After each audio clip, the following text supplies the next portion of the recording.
All right, guys. I am Nicky T with my co-host, Mr. Kurt Ozan. Hello, Nicky T. Happy Hey, buddy. belated birthday. Thanks, bro. 43. Yeah, 43 is a good year. And this is not the exact Raise Rowdy podcast like you usually hear me and Kurt doing. We are doing an episode of Behind The Music Biz, which is our music business podcast. We're super thankful to have you here. Thank you. What up, Adam? Welcome. Thanks for having me. Yeah, dude. Appreciate you doing this.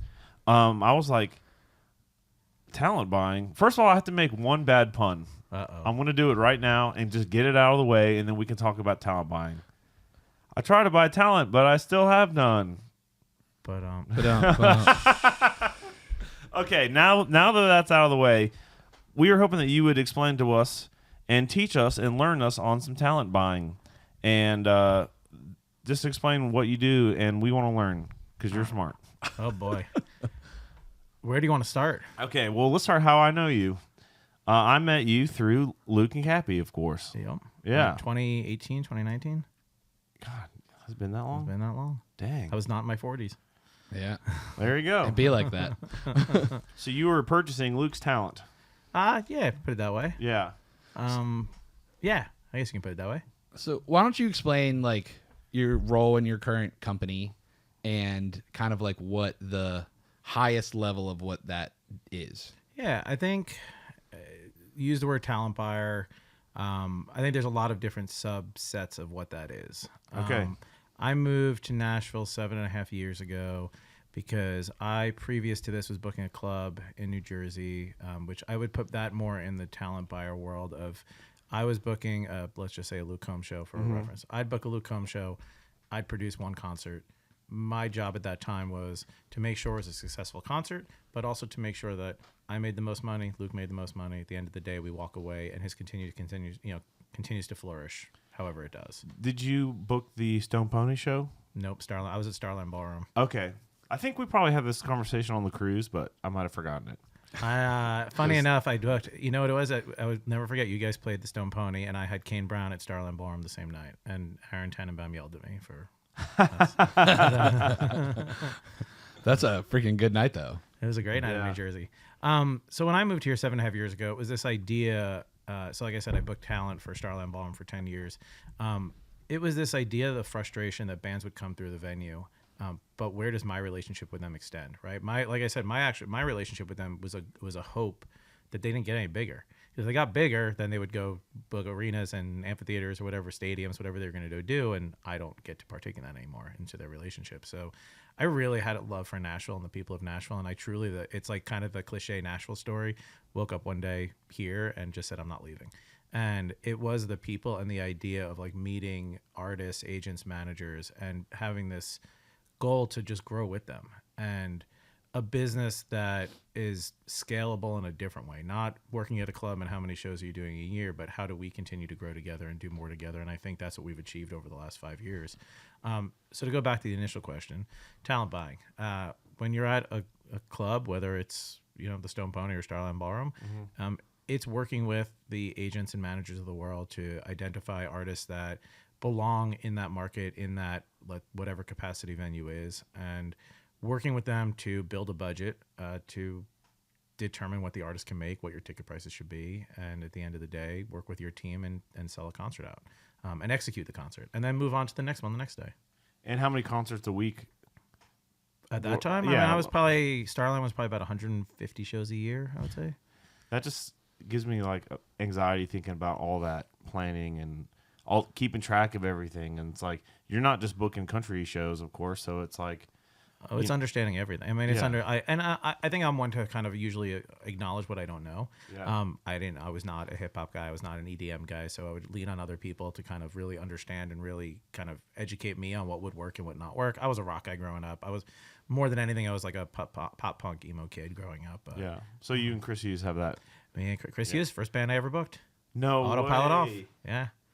We joke about that. I think every time we speak, we have to go back. The first concert I ever booked in my life, I was about 16 years old. I booked an Autopilot Off show. Which crazy. Is Luke's business manager. It's an old band. That's wild. Go full 360 on how a careers can come together and cross paths. We tend to talk a lot about how insane it is that we're still doing this together. So That's wild. And you were 16. I was 16, 17 years old when I started. Yeah. Nuts. Wow. How did you know at 16 or 17 that this was what your passion was? The short story is I babysat someone's kids who owned a concert venue, and I would tell him all the time about these bands I liked. And I grew up, I think the kind of pop punk emo scene was a time and a place, and being on Long Island and the world of Taking Back Sundays and Brand News and From Autumn to Ashes, like they were just exploding at when I was a teenager.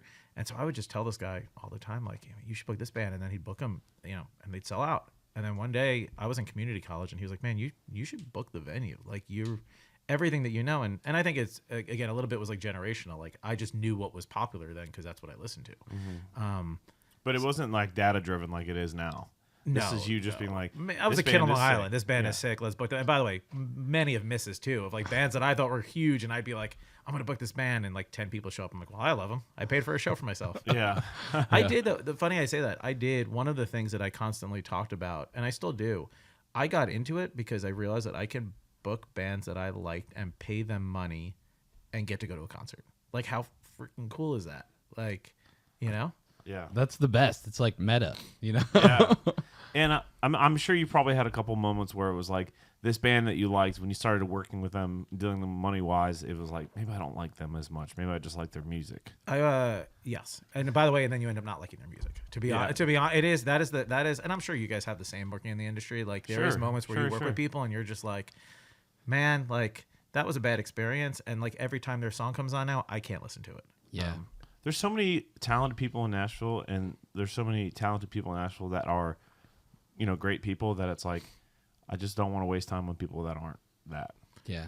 I think that's what, to that point, I think that's really what got me to flip from being kind of a club concert promoter to working and touring, was the idea that I truly hated that I booked 150 different shows a year. Yeah. So you'd come through the doors on a Monday, and then you were coming through the doors on a Tuesday. I had a completely different experience, right, with each of you. And there's some days that you were like, someone came through the doors and it could be their production manager, their tour manager, or the bass player, or whatever, were just having a bad day and just weren't nice. And you'd be like, man, I can't wait till this show gets over, And I hated that feeling. And when I came to Nashville, it was this idea of like, well, I can pick and choose who I work with. Right, I can pick and choose who I want to be around, and then again, my business, if using the Lucas as an example, like we get to be partners and we get to grow our business together. Versus, and you get to see the same face, this mug, every time you walk in the door. So, yeah, that's crazy. So you ended up, cutting your teeth, booking this club. How did you end up moving to Nashville? You said you woke up here and decided not to leave. But that is kind of the truth. I kind of like most of us, you fall into a love for this community. I was booking the club in, like I said, in Jersey. I was doing a Chris Young show, and at the time his agent and manager were there, and somehow we just got in a conversation. They said, hey, this is your new tour promoter. I was like, nope, that's not what I do. I book a club. Like, that's, and they're like, but why not? Like, we like you better than we like most other promoters. Like, why can't you be that guy? And I was like, I mean, I guess I can, but I don't know. What do I know about Corbin, Kentucky, or I can't tell you what. And he's like, well, you'll figure it out, and right. And I did, and we did the Chris Young I'm Coming Over tour. I think Kane Brown, Dan and Shay, Morgan Evans were all support in that time, and it was a great experience for me. And like I said, it was an amazing experience being part of a team and making decisions that were best for the artist, not best to make money on one show. And it was so eye-opening for me. At the time I got divorced. Truthfully, the true story was I got separated from my ex-wife on a Thursday. I came down for CMA Fest, and on Monday I called my boss at my company and said, hey, I'm moving to Nashville. And I just said, I said, and it was about the people. It was not about, I'd figure out the job part. Like, and I was like, hey, if AEG wants to move me here, let's figure it out. If not, I'll just start over. But it truly, when you're going through some life stuff and you find your community of people, that just changes everything. And it truly, I say it as a joke, but it was truly wake up on a Monday morning and I was like, yeah, I'm moving here. So. Wow. That's crazy. Yeah. What year was that? You said 7 years ago? 17. Okay. So it was like the end of 16, start of 17. Crazy. Just your whole life just changed. Yeah. And quite honestly, and then the people, it really is this community. I mean, it's the people that you meet down here that every day you get to learn together. And I think also Nashville was going through this generational shift at that time. where you had a younger part of, let's call it over the last 10 years, a younger part of the community, people who are a little bit more empowering, empathetic, kind of coming up in Nashville that maybe weren't from here, like myself, and you just were able to kind of build this community of people that genuinely supported each other. And that's the reality. And the reality is, like, one of my first meals here was Cappy, and I think it was like 18. And just hearing his story and Luke's story, it was just like, these are the people I want to work with. That's inspiring, Damn, that's awesome. Yeah. I'm feeling inspired, man. Yeah. So when you were working at the club in New Jersey, was your boss, you said you called your boss, was that the club owner, or was that, you said AEG? Or? Well, that club actually where I started was on Long Island. It was a club owner. Yeah. Like I said, great at the time, great family friend. Mm-hmm. I knew his kids. I Right. babysat his kids. I left there. I just realized that wasn't being in a, being in a small club and just the business that I was in. It wasn't really what I wanted to do. I actually went to Warner Music Group for 2 years and did tour marketing. And then one day in 2007, got a cold call from AEG, which I did not know what that was. And they said, "Hey, we're buying a club in New Jersey. We heard that you know how to book secondary markets and you're a rock guy, and that's what this venue thrives on. So would you want to come over here?" And kind of made the shift and started there in 2007. So for folks that don't know what AEG is, can you give a little backstory on that? Sure. AEG is the largest private entertainment company in the world. In addition to owning arenas and stadiums, produce Coachella, Stagecoach, C2C, CMC Rocks, and then a bunch of other multi-genre festivals. Also is a network of promoters and clubs and venues throughout the world that we promote. Damn. So that's like real estate, their own, and all that, all those spots too. Yep. Yeah. Hell yeah. And I see the Pinnacle hat. I assume Pinnacle that's hat. Pinnacle's our newest, opened 2 weeks ago with Casey. And Oh yeah. have you been yet or no? No. It is. I was just on the best way. Someone said it yesterday. I was over there with the production manager, and he said it's a European arena, and I haven't been over there to an arena show anywhere in Europe, but that, and as I've said it to a couple of people in the last kind of day, they're like, "You're right. That's what it is. It's an arena that's built for live music. It was, it's not a lot of other venues that, especially clubs and theaters that you play, they were built, or even arenas, they were built for something else." Like sports or whatever. Or sports, or even if you look in the venues around town here, they were a house, they were a warehouse, they were a basement, they were a bar, and they then kind of changed. And it's like, this place was built to be a music venue. Whenever you get a chance to go, I highly suggest it's. Well, I'm sure nowadays also with acoustics and technology and stuff, it probably sounds amazing. It sounds incredible. Yeah. I'm gonna go for. I saw Casey was playing there, but it was like when we just got back or something. Yeah. I It was excited like too. the week after you got back from Australia. Yeah. It looks like a super cool building from the outside too. It's very eye catching. It's almost like the Sphere kind of vibe. You know what I mean? I saw something that said it's the Sphere of Nashville. It's also, and the whole complex down there that eventually will be built up within the next year. It'll be a new urban landscape of restaurants, parks, residential, all that kind of over there. I'm really excited. We'll move our offices there sometime over the summer. That's great. And so that's AEG's like newest spot in town. I'd call that our flagship for the company at the moment. It the whole is thing. definitely Yeah, that's they're playing their flag in Nashville. in Nashville. Yeah. I love that. Well, now we know, what AEG does, which is, I mean, it's so much, but it's like, and then now we know how you got there. How did you get roped in with Luke?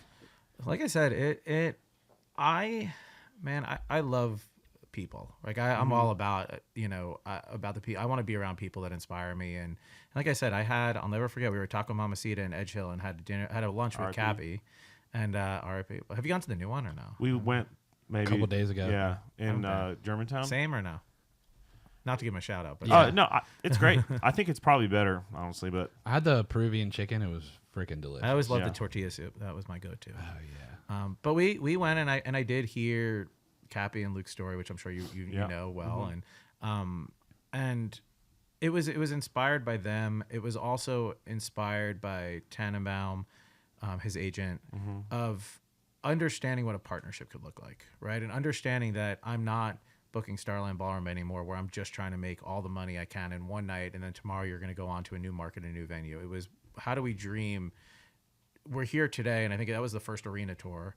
How do we dream bigger, and how do we go to stadiums? And it was this idea of like, hey, let's go down a 5-year hole of like, let's make all the right decisions every step of the way to get there. And it really was, it was that inspiration of someone who kind of looked at it that way, and opened the door for us to do that. And it really, I mean, to me, that was my first real take into being in the touring world. Oh, really? So Luke was your first? Chris Young was. Chris Young was the one that got me here, but Luke was, in terms of like looking at it, I mean, I did one tour with Chris. Luke was like the real, like, let's look at what a 5-year, what the next 5 years could, let's dream And up. so that was 2018.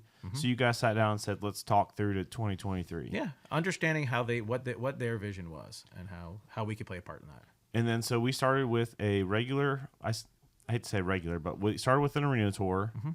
Then we did, the next year the 360 tour? No, next year was arena tour, but it got cut short due to the pandemic. And then we started over again after. Okay. So I forgot about pandemic. 5 years ago yesterday. Wow. Oh, weird. Yeah. That's wild. Well, that's a whole nother podcast, of course. But then we did an arena tour. So you were saying, okay, let's do this arena tour. Then, but in 5 years, we want to be doing stadiums.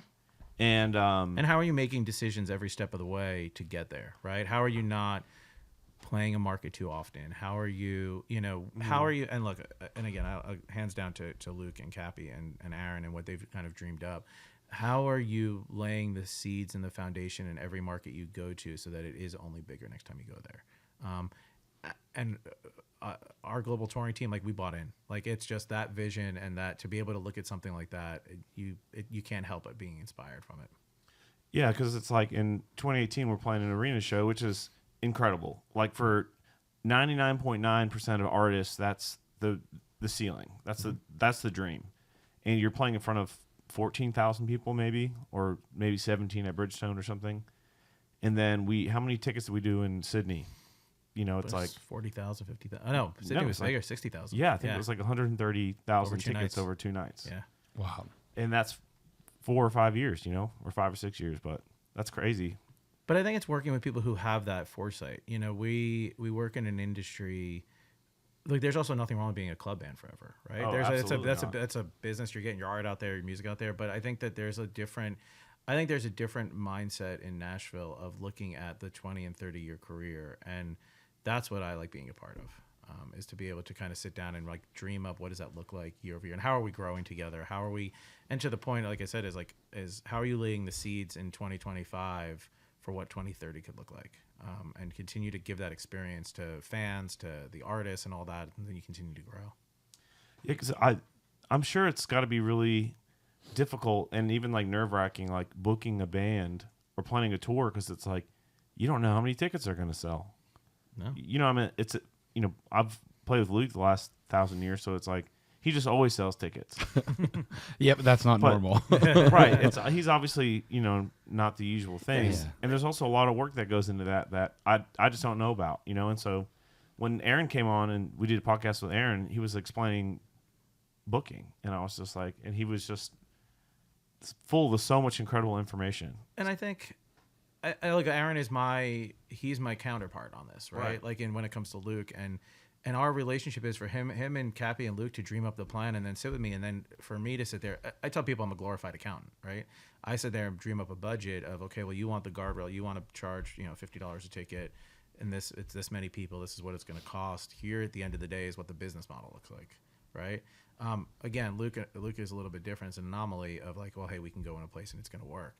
With other artists, I think you said before about data, it is trying to create the right roadmap. And there's trust me, you've got markets that you're just like, oh man, that did not make sense. And sometimes you're just trying to get from point A to B, right? You're on a bus tour and you're trying to get from Denver to LA, and you're like, well, we're going to stop. Amarillo, Texas. We're going to go to we're going to go to Albuquerque. We're going to go to and it might not be the right decision. So we do spend a lot of time understanding data, looking at history, looking at contemporaries. There's a lot of artists that we work with that they're contemporaries, and where did they go have success? And you're going to make mistakes. It's just not every artist there's no two artists that are equal. So, Yeah. Do you guys have like systems that kind of pop out reports in terms of stuff like that, or is it more like intrinsic knowledge over time? Both. There are some websites and systems that you can look at kind of history, and it will actually give you like, this is the most comparison to this artist would be these other 4 artists, and here's their streaming numbers, and here's where they're 2 years ahead in their career, and here's the venues that they played, and here's what their ticket prices were. Most of it is gut. Someone asked me this the other day, and I was like, I would say 99% of our business is gut. 99%. Yeah, is gut. I'm You just kind of know where the fan is. You know, you can put a comparison. Like I said, there's no 2 artists that are the same, so you can put so many. And I say gut based off the resources that you have. Yeah. But there's nothing that is gonna say this is definitely gonna work in this market. It's a no-brainer. Of course, you know, you just kind of have to say if like it. All the signs point to yes, so like let's give yes a chance, and we can be wrong. Yeah, that makes sense. It's like you got to pay attention to the data, but lead with your heart. Yeah, and lead and trust the team, right? The team know. Like, by the way, I said this to a developing artist recently. You actually know better than anyone where you're popular. You go out on the road, you know that it was the crowd loud. Were they not loud? Did they buy merch? Did they not buy merch? Were they, especially if you're an opening act, it's like your instinct is likely better than any data that we'll have. Just because people listen to, how did they react to you? Did you play a great show? Did you leave them wanting more? Like you as the artist know it better than anybody. So we do trust in that. That's like when I'm on stage, there's a lot going through my head, but it's like trying to remember if the show, like thinking about merch and all that would stress me out. I feel like.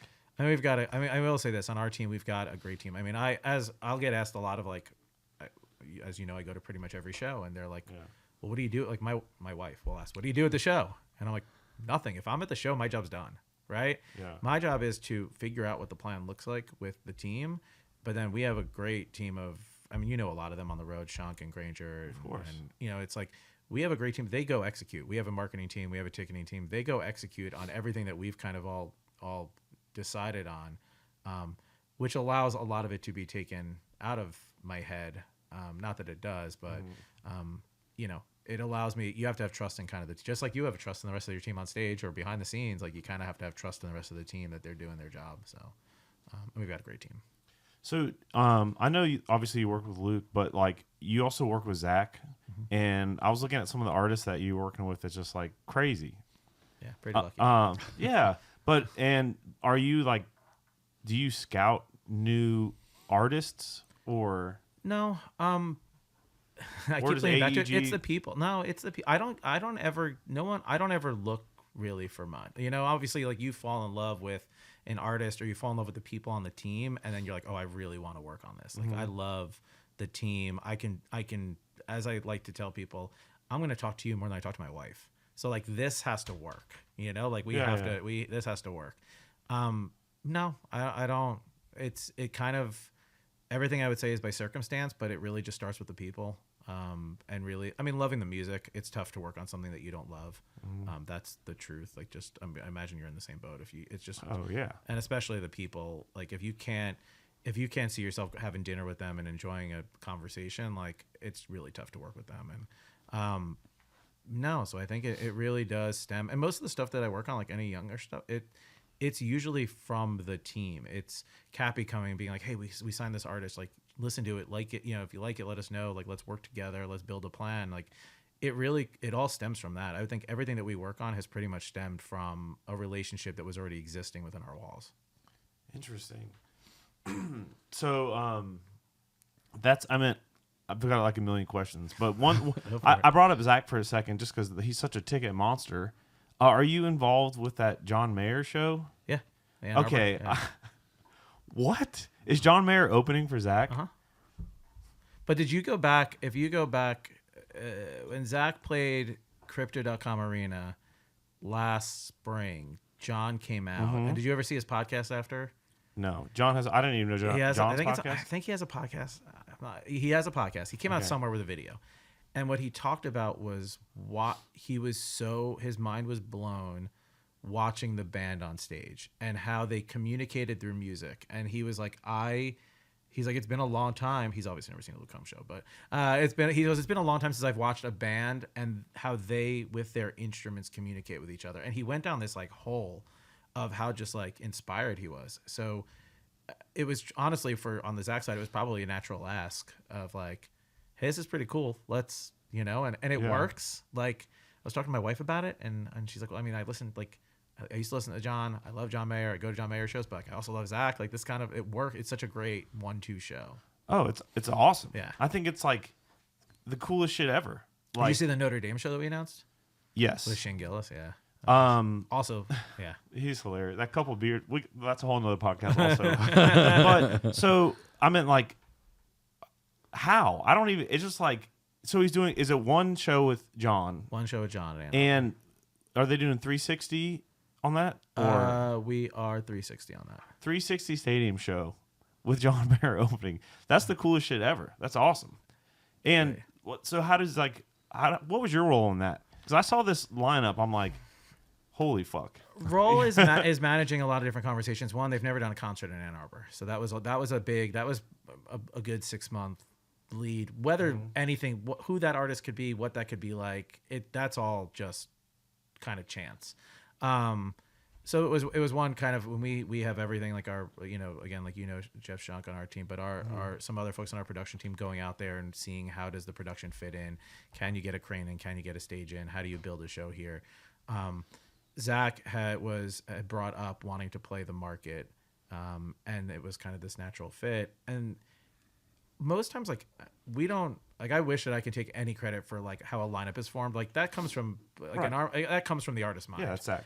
Zach says, "Hey, I want to ask this person." Tez says to his team, "Hey, go contact their agent, see if they're available." And that I would say it is a little bit of pulling all the pieces together, and you get a lot of bits of information. You hear from the manager, you hear from the agent, you hear from the team. They're working on this, and then it's like my job is to kind of be the quarterback. Right. And my job is then to take all that information and make sure that all of the tentacles of our team, the marketing people, the ticketing people, the production people, the venue, all have the information that they need to be able to go do their jobs. That's really actually, when you ask about like where I sit today as a promoter, that's my job.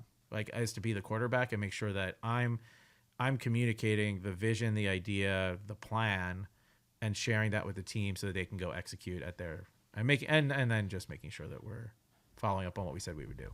It's just like, with that show specifically, it just feels, and it just is like unprecedented, right? You said they've never done a show there. Never done it, and based on sales, it'll be the largest show ever in America. Right, that's what I was saying. I'm like, I've heard that people are saying that this will be the biggest single show in the United States ever. Wild. It's crazy. Imagine being the person in the last row. Yeah, or imagine being like the promoter. Yeah. It's like, I meant... We actually on our team we have, I call it 3 quarterbacks, 2 other colleagues that I work with on the Zach front, and I'm usually in your pace of the like, but the what if, like, oh my, like, you know what I mean, like, can you imagine what the traffic's gonna be like that day, like yeah. I'm the one that's usually the like pointing, like poking holes in our team. I'm always thinking the kind of the what if, but it look, we have a great team, and as long as they continue to execute in every way, like I feel pretty confident. I mean, how many tickets is that going to be? It's 112,000, I believe, is where we're at. So I remember when we started playing stadium shows. Stadium shows. Our first one was in Dallas. Yes.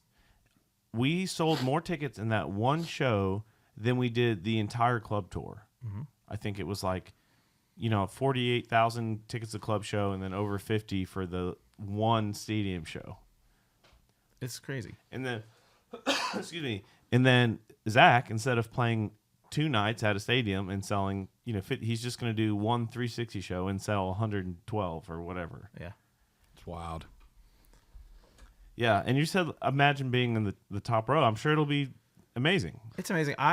You bring up the Cowboy Stadium when we went that first stadium show, and that was a moment. That was actually the first. No, it wasn't the first. First stadium show we ever did was Denver. I just realized that. Mile High. Oh, remember? Yes. We did 3, Okay. Yeah. We did the 3. Yeah, in the snow. Yes, I do remember that.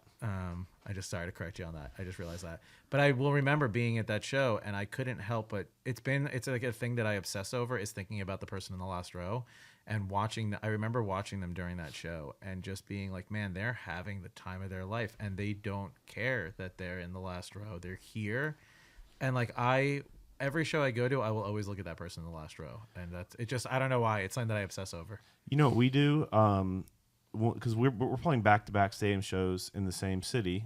I know I'm telling you this, you know this, but for the people listening, it's like we'll play 2 nights in wherever, Arizona or something. And what we've done is usually after the first night, we're sleeping on the bus under the stadium or in the stadium. So it's like the stadium is empty. It's 2 a.m. Everyone's gone home, but we're still there. So we'll get in a golf cart, and maybe you shouldn't be driving a golf cart this time of night. And then we'll take it all the way up to the highest seat and just hang out there. And like, I'll usually have a cigar, and we just sit and we're like, what's it like being up here? And like kind of like wonder like what it's like. Just making sure like giving ourselves a little bit of perspective and I guess gratitude for getting to do what we do. But also it's just like, boys, we just played a fucking stadium show. One of the things that's really cool, I wonder if you ever look at it this way. I try, especially when we have the 2 nights, I'll look at one specific seat, right? Like I'm like, okay, I'll be standing on whatever stage left, and I'm like, okay, look at that person out in section 101. And you'll see them on one night there, and like, oh, they're crying. They're having the night of their life. They're so happy, it's emotional. And then I'll watch that same seat the next night and watch a different fan in that seat, and they're laughing, they're drunk, they're singing along, and I'm like, how cool is that? Like, my thing, the reason you kind of asked this before, but the reason I got into live, I loved watching the emotion that people experience watching music. Like that's my favorite thing to do. Actually, Nick's favorite when thing. You talk about like going up to the last row, one of my favorite things to do when we've done our stadiums is to sit in a seat behind the stage and look out into the crowd, and it's just like there's 50,000 people that are having an emotional response to what you guys are doing on stage, and like that's the coolest thing. Yeah. So I like watching that like one seat, and I'm like, man, look, last night someone was crying, tonight they're laughing. Like it's a different person, completely different emotional response. Like that's so cool. Like I don't know if you get that same thing, or if you're just up there rocking the fiddle and rocking. I'll take that. I mean, getting to play Luke's music it's a crazy rush. It's like I say, it's like better than any drug being up there. But especially you see so much shit when you're on stage. Sometimes I have to focus and think, okay, there's a fight over here or whatever. Yeah. Or like a fan with a funny sign. And then I'm like interacting with this fan.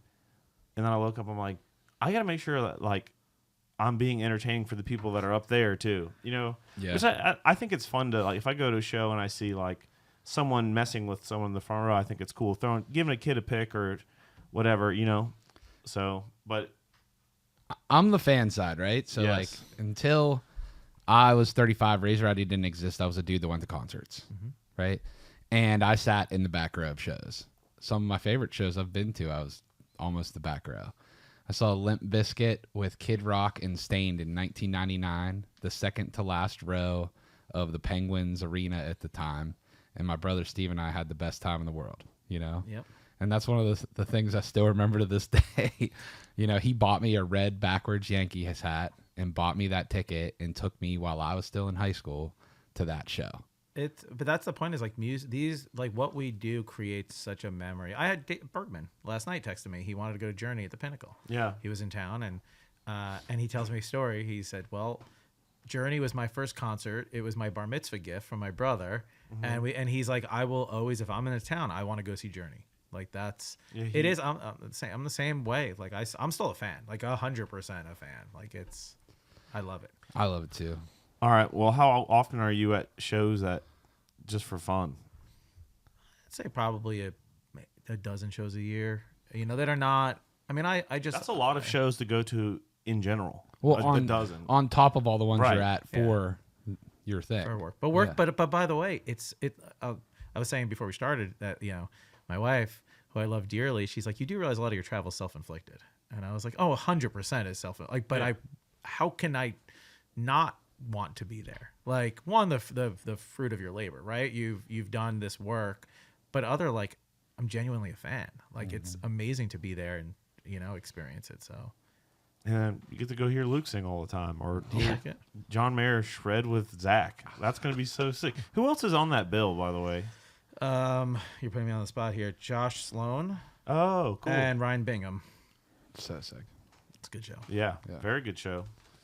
And so, but like, it's just my mind's blown on that. But there is so much to learn also by going and checking out other shows just as a fan, because it's like when you're always backstage and you're eating catering and you're having free beers and stuff, you don't realize like what regular like civilians are going through to enjoy a show. So I think it's important to like just go to concerts if you work in this industry just to see what regular folks are doing. You actually said it, but I think about that a lot. Is the process of getting to a concert isn't fun. Oh, it's but from buying the ticket to parking to like beers. it's not easy. So if you can't give them a fan the most amazing night of their life, like it's so important to keep that in mind. Yeah. Like it's just there, and that's why we're here because of them. 100%. Like I think it's easy to forget that when you're just kind of caught up in numbers and stuff like that, and not to put yourself in their shoes or boots. Well, yeah, I mean, that's me. Me and my friends were chasing down pit tickets for shows by joining fan clubs, and 6 of us would be in a group text saying who got what, to try to get all of us in there. And then other shows were like, nah, we're just going to go hang in the lawn and get a bus to take to this show and get hammered, and everybody's just going to do that. We're curating our own experience based on the music and like the vibe of the music also. But the bonds that I created through being friends with people and going to shows with them is like no other, in my opinion. And I think music as a whole, but live especially, I had my first beer at a Tom Petty show. I had like, you know what I mean? Like, it's like you just look back and you're just like, there's so many things that you can think back to where you're just like, this experience. And even like friends I talk to today, like something will come on, like I'll put music on and like it'll be a band I listened to 20 years ago. And I'll like text those friends that I remember that I haven't spoken to in 10 years and being like, man, you remember this? Like it keeps you together with people. Yeah. Yeah. And there's just like nostalgia is such a powerful drug in that way too. Yeah. I know I talked a lot about big shows and Luke Stadium tours and all this and that, but do you get like the same sort of joy and fulfillment working on promoting club shows or I mean, all of it's all relative to the amount of fans that are there, but there's no, again, the watching somebody have an experience, if there's 10 people in the room or 100,000 people in the room is the same. I think like that up close and personal being in a club it's so different than being in a stadium. So it's different, but like, I mean, right now I've got quite a few things on the road and, all of them have a different experience and feeling. You also have a different relationship with the artist and artist team, which I think changes a lot of it too, of just like, what's your relationship and what are the goals are different for every artist? What are we trying to build together? So where are they in that building process? Like that kind of gets a little different, but I would say the experience overall, it doesn't. I feel like there must be something really exciting about an artist on the come up. Like working on that. I mean, the wins are different, right? You know what I mean? The wins, the little successes are different, and the celebrations are different, and they mean something different. I don't know that you lose it as you grow. I don't think you do. I mean, you can tell again. It's you sit in the last row still and sit in awe, like. But I think it's the same thing when you sell out your first, club show, or you grew in a market from you grew to the next level, or you played your first arena, or you played your first, like it's. There's something about being in those moments and sharing those moments together. That's what I get high off of. Like that's super inspiring. It is. Oh, before I forget, congrats on your CMA award. Thank you. Yeah. I appreciate the acknowledgement. I don't like the attention. Okay. Well, there you go. But thank you. I appreciate it. Man. And honestly, it's been you and the team are a big part of all that. So thank you guys. Well, I voted for you, so that's a big part of it. Yeah. I voted for you too. Thanks, bro. We'll get him next year. I was like, Kurt, you're gonna win eventually, It's actually better to be nominated because you can't win 2 years in a row. So if you get nominated and don't win, you just be nominated every year. Yeah, that was and my. You get free drinks every year. Exactly. You get to wear a suit and all that. What we do, so I don't know if you know, like we host a lot of events in town, so we get to see writers' rounds. We get to see these kids like start. Yep. We get to watch them be okay at writing songs to they're shutting the room down. Sometimes you get to hear voices develop, like what Ella Langley sounded like at 19 and what she sounds like now is not the same. Yep. And you can say that for almost every artist that comes to town and really is like building it here. And now we're starting to do full band stuff, so that's the next level for us. It was like, okay, we had the writers rounds and that's great, but now we get to see what these kids are like when they're got their band.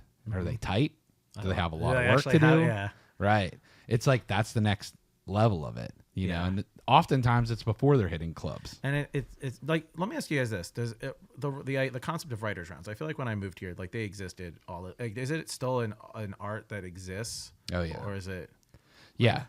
Yeah, absolutely. Yeah, so we host writers rounds. I host every Sunday. Matt hosts every other Tuesday. Yeah. There's a lot of other really good ones in town. Not any that are Whiskey Jam, which is, full band. Full band. Of course. But like when Whiskey Jam was a thing, Revival was almost like equal as a writers round, right? And Rob's did such a great job of curating that. Yeah. Terry Joe Box with Music Row Freak Show, like a stalwart in the industry, heavy in that Ashley McBride family, leans on, I would say, like more emotional, kind of more traditional as the regular thing. She goes everywhere, but that's like her bread and butter. And then there's a couple ones in town that we love. Our buddy Josh Terry, who is a crazy person that we love.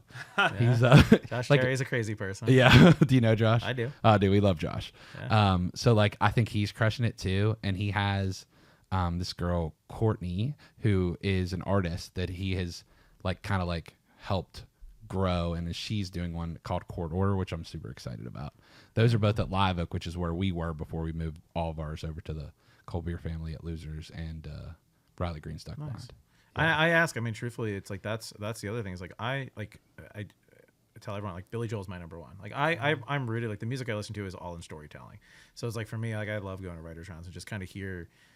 Like I can listen all day to the story behind the song and why how it came to life and how it came to be. So.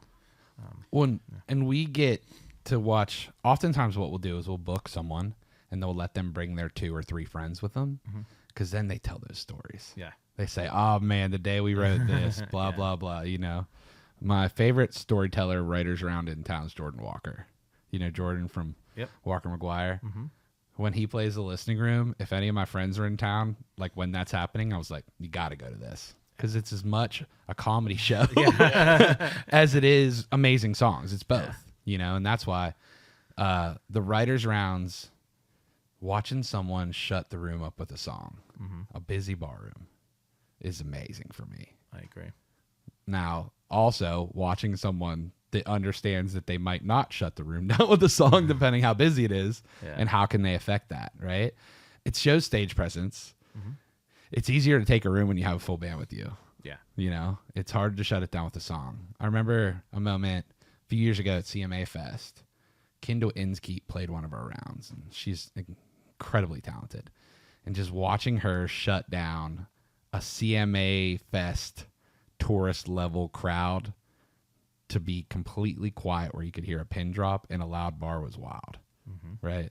And so moments like that are super cool. I had that a couple years ago at CMA Fest with Wyatt Flores. I remember I saw him at Whiskey Jam, and it was still relatively young, and it was like that moment of like everyone kind of turned around and was like, "Oh wow, that's happening." Yeah, yeah.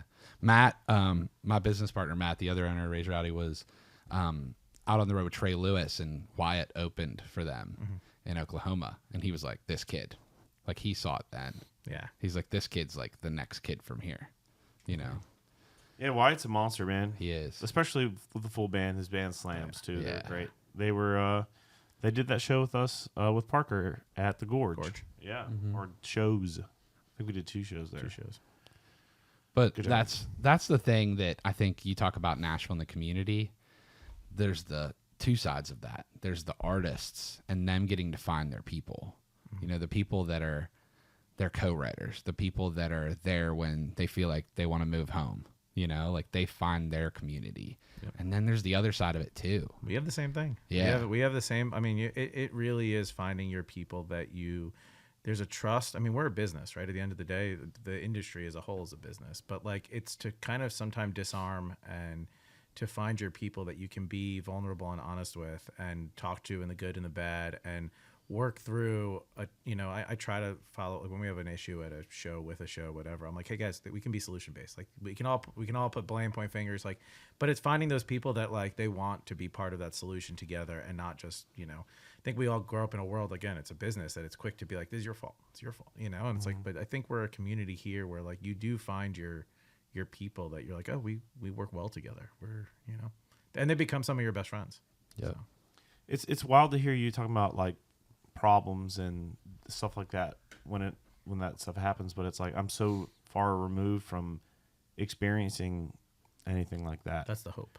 Yeah. So Well, that's I the mean, hope. he's doing well, a good maybe job. I'm speaking to just to how great you guys do, but like, what's an example of like it made up or otherwise? I don't want to have you say Think things. of, of a it problem. could be as little as a wrong password on a pre-sale, right? Fans are now, and then they're getting the artist social media is getting hit up, and it's like, and either we published it wrong, the ticketing company published it wrong, the artist could have published it wrong.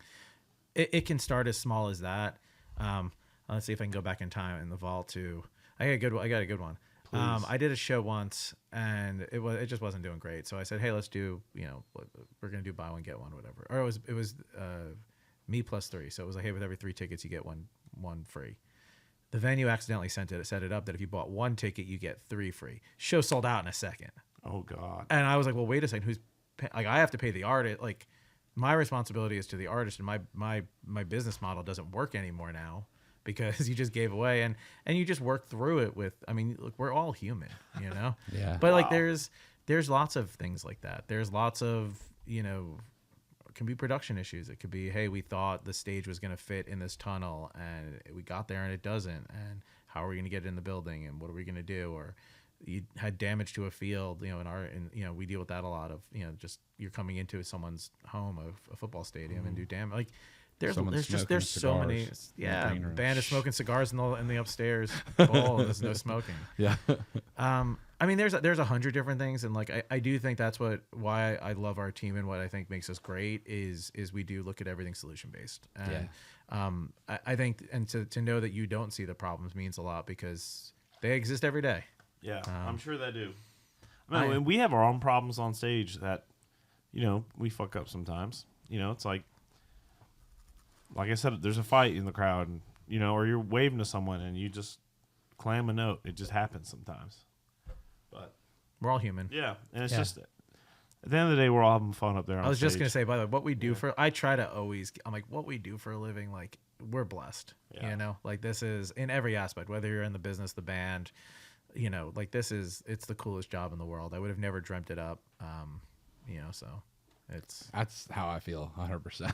Yeah. Like I remember my boss at my logistics job, which is kind of what I did before we started doing this really, was like, Nick, if you had the passion that you have for music, for logistics, you'd have my job. Yeah. And that made me realize I was never I'm on the right place. Yeah. I was never gonna. I think and even before that, like one of my earliest things, my high school had a radio station. And cool. it was a class. And it broadcasted like a mile outside of the school, but like your parents would listen to it and they'd be like, "Oh, there's my son. Like he's playing." It was like 90s alternative rock that we were playing. And I got really into it. Like I loved, like the teacher was great. And I would just always hang out I'd cut class and just hang out in the radio station and learned about like what goes into like, it was a little bit of behind the curtain. Right. Mm-hmm. And one day I'm a big New York Mets fan. My teacher was like, "Hey, watch this." And he called the publicist for the New York Mets. And it was like, "Hey, this is Adam Weiser from WPOB. I want to come down and interview a couple players." I was 14 years old. They approved the press request, and I went down, and I was like, "Oh wow, it's this easy to be behind the curtain." Like, and that was the like I can take a love of this. And I love sports. or something. I got in a lot of trouble too because I was also walking up to the players. I'm like, "Can you sign this? Can you sign?" And the guy's like, "That's not what you're supposed to be doing." Yeah. But it was, and then I actually used that, and I started interviewing bands for my high school radio station. I'd go, at that time it was like, Third Eye Blind and Smash Mouth and Counting Crow, like that. Yeah. Like late 90s, early 2000s. And just to like see how it all worked and how it all kind of came together, like I knew that's what I wanted to be in. So there was no world I was going to do anything else but be in music. Man, that's how I was since high school, probably. I was like, I'm not very good at anything else, so I'll just do this. I love it. That's all I do anyway. He's good at everything. Did you always else. play? You always played? Since I was 10. Yeah. Yeah, I play guitar. See, I since can't was play. 10. Yeah. I can't play anything. Yeah. Well, I can't promote tours, so. Yeah. But yeah, and I think that was part of it. Of like, again, like I get to be part.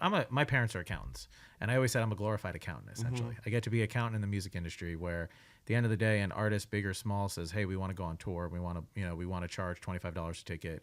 We want to play to this many people." it's my job then to go figure out how that works. What does the venue cost? How much do you guys need for catering? How much do we need to market the show? And then kind of present the plan of like, well, hey, here's what it is. Here's what you're earning. Here's what I'm earning.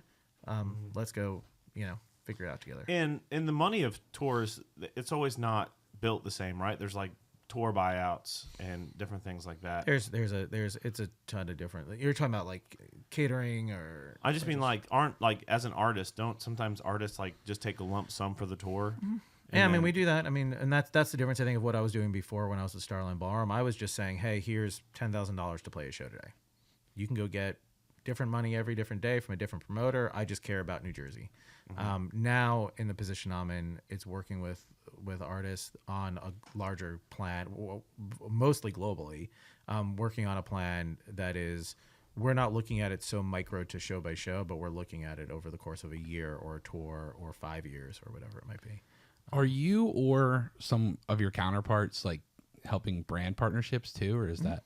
Yeah, we do. I mean, there's a lot of people who have their. I mean, look, if a brand wants to be part of an artist, they're going to find their way, whether it's through their management company, their agent, us.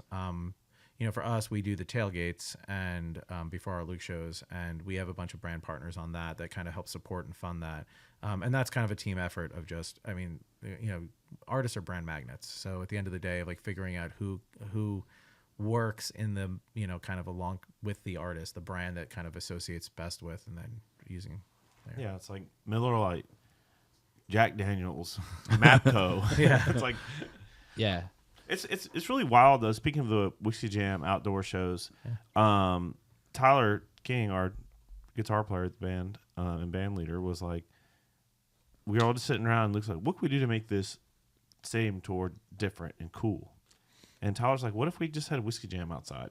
And then it kind of grew. Yeah. Yeah, and then that's what happened. And then next thing you know, Adam's over here doing logistics on. I mean, but to the point of like how tours come together.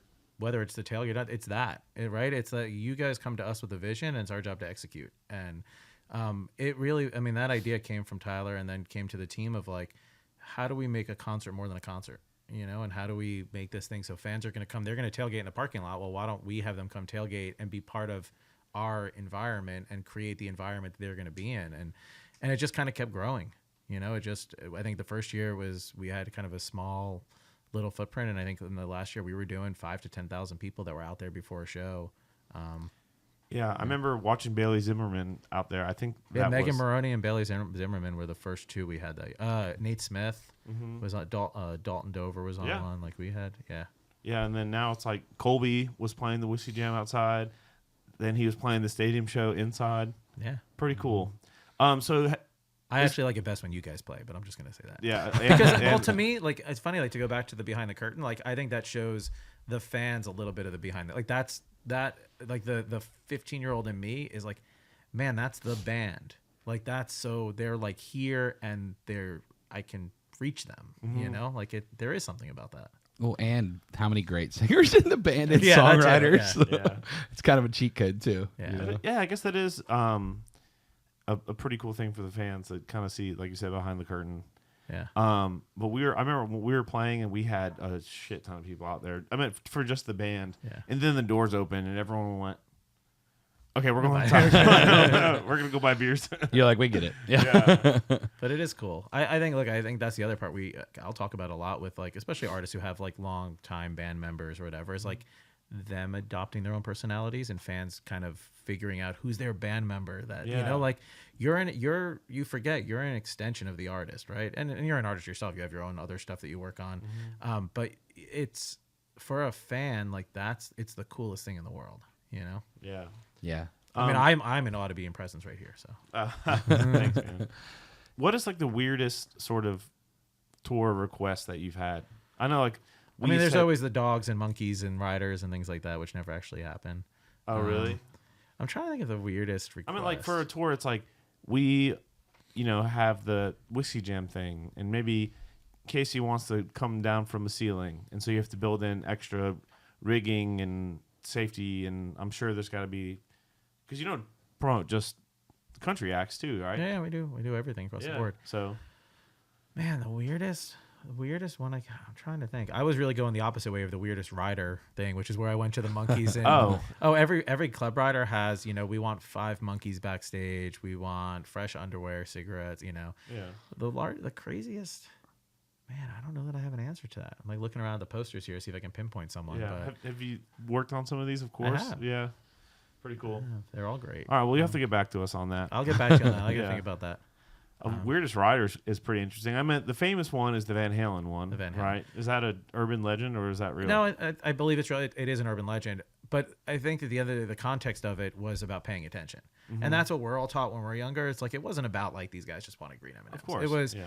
They wanted to make sure that people are actually reading this and paying attention, and that's where also the like, again, we always get the like, we want dogs, we want monkeys, we want and then just some silly stuff that you would never buy. But on the other side, as the promoter, it's a challenge of like, I'm gonna get this. Like I'm gonna be the guy that shows up with 4 monkeys to, But I think, but that's it. Might have been whether urban legend or not. It was about paying attention. Is what we're kind of taught. Yeah. Yeah, and that goes a long way, especially when safety is involved. You Yeah. know, and I think that was part of it also. Yeah. It was like, let's make sure if they're not paying attention to the rider, then they're not paying attention to the pyro or whatever kind of stuff like that. Yep. So, who else besides Luke and Zach? I know you've worked with and are working with some pretty cool artists. Yeah, I mean, right now on the road, Kelsey Ballerini. We kick off tonight on the second half of the arena tour. That's been amazing. Is that in town? No, it's in Seattle. Okay. So that kicks off tonight. Megan Maroney starts next week. Really excited about that. I just played with Christian last night. Oh, really? Which was cool, yeah. Co Wetzel, we've got he's opening most of the year, but we've got Co Wetzel playing a show this weekend in Corpus Christi. I'm trying to think what else is Warren Ziders kicks off in a couple of weeks. Have you got to work with like any of your musical heroes from when you were a kid? Like Billy Joel or anything? I wish Billy Joel. I actually, to the point, it's funny. Our company did Billy Joel and Lionel Richie in Atlanta at the stadium a couple years ago, and I was such a nerd. Like I was backstage. Mercedes-Benz. Yeah. I was such a nerd. Like I was backstage and I saw Billy Joel come up in a golf cart and like literally shied away and like did. Like I was like, there's not many people that, and I'm like, oh my god, celebrity status. I was a New York. I totally get it. Yeah. It is. If I got to meet James Hetfield, I would be the same way. Yeah. Like I've met a lot of famous people, but like that's the one dude I would just be like, Yeah, I'd be on that one as well. Yeah. Yeah. It's funny. Now, are you a sports guy or no? Yeah. I get more. See, it's funny being in like the Luke world and the amount of like baseball, football players that come out to shows. That's where I nerd out hard of like. We had John Lester at one of our Georgia theater show, or maybe it was like the Tabernacle or something, one of the Atlanta, Georgia. He came out and I was hanging out with him, and Luke's like, John, like my guitar player is too scared to ask you for a pick. Would you take a pick for him? And he was like, yeah, sure. And I was like, World Series champion John Lester. I'm a Red Sox fan, so it was cool to get to meet him. I got to meet Dan Marino, which was like, cool. I'm a Dolphins fan, so that was like, I was like, you're professional. Don't bother people. Don't go up and ask sports players to sign your water bottle like you do when you're 14. Like I just don't do that. And then this is when I was playing with Michael Ray. He's like, just fucking go talk to him. I'm like, all right, fine. I walked over and Dan was hanging out, just drinking, tailgating with Darius and the folks. I'm like, hey, Dan, huge fan or whatever. And he was like, I'm a huge fan of that beard. Good to meet you. And he was like super cool. I was like, all right, cool. And they mostly are. Yeah. I still nerd out about that stuff. Yeah. Sports memorabilia. I was crazy into sports when I was younger. Yeah. Pittsburgh specifically, like that's where I grew up. If you're not into sports, you can't have conversations with your friends. Yeah. You know, like really, you know, like you have no idea what everyone else is talking about. But the one thing, and I think I've kind of gotten to this older in life. I'm like, okay, I go spend $150 going to a Steelers game, and half the time, well, maybe not half the time with the Steelers, a third of the time I leave unhappy. Right? Okay, you're the second person in a week to mention, and I've never really thought about it that way. Like it's actually crazy. You know, it's funny in our industry. Think about what people pay for sports prices, right? They pay. I mean, I went to a game earlier this week. The prices are astronomical. Like, okay, you're not calling out the game or what? I'm not gonna. I mean, I went to Rockets and Magic. I was in Houston. Okay.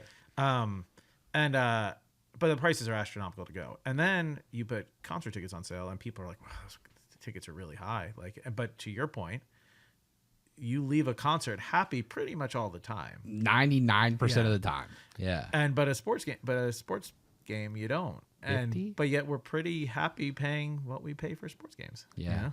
Yeah. It's a weird thing. I mean, is an NBA ticket similar price to like a Combs Arena ticket back then? No. Exceptionally higher. Really? Yeah. NBA sports.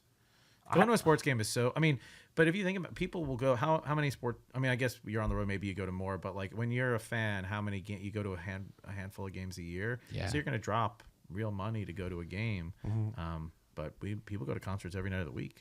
You know, Yeah. Or every weekend. You know. Well, and that's like me and Matt were talking about this. I'm like, what shows fill your heart the most? Is it festivals? Is it stadium shows? For me, it's like a club show. Yeah.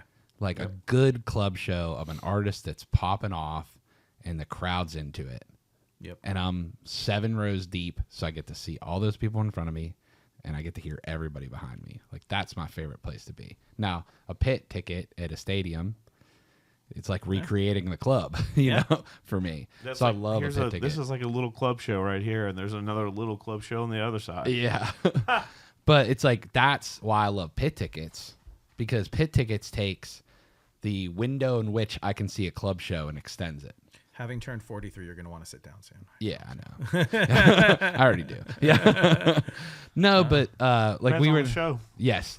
We went. Kurt took me as his +1 to Dan and Shay in town. Yeah, 2024 was that last year? Probably last year. Yeah. And he was like, "Do you want to be back here by the soundboard, or do you want to go up to the pit?" I'm like, I always want to go. I always want to be in it. I want to be around fans. I want to be Yeah. the energy. And like I said, everything that we're fortunate to work on, like I'm genuinely a fan of. So it's like to the point of going to shows, like I want to see it. I want to be a part of it. I don't want to be the guy that's just in the suite or backstage or at the front of house board or whatever it is. Like it's the coolest thing. So and that energy. Amen. I miss playing shows. It's been. I played a show last night, but it doesn't count. When's your next show? Tortuga. Okay. Yeah, with Luke. Yeah. They offered us to come down, but I don't think I can swing it. Yeah. Travel. Yeah. Lots of money. We're just poor, you know. Yeah. Next year, maybe. Yeah. Well, we appreciate you coming and hanging out with us and answering some of our questions. You said education. I don't know that I educated much, but I think so. I appreciate the conversation. You're incorrect. Hearing how people got there and what it looks like when you're there is really the thing. I appreciate that. And we've had people, of course, like on our regular podcast as guests.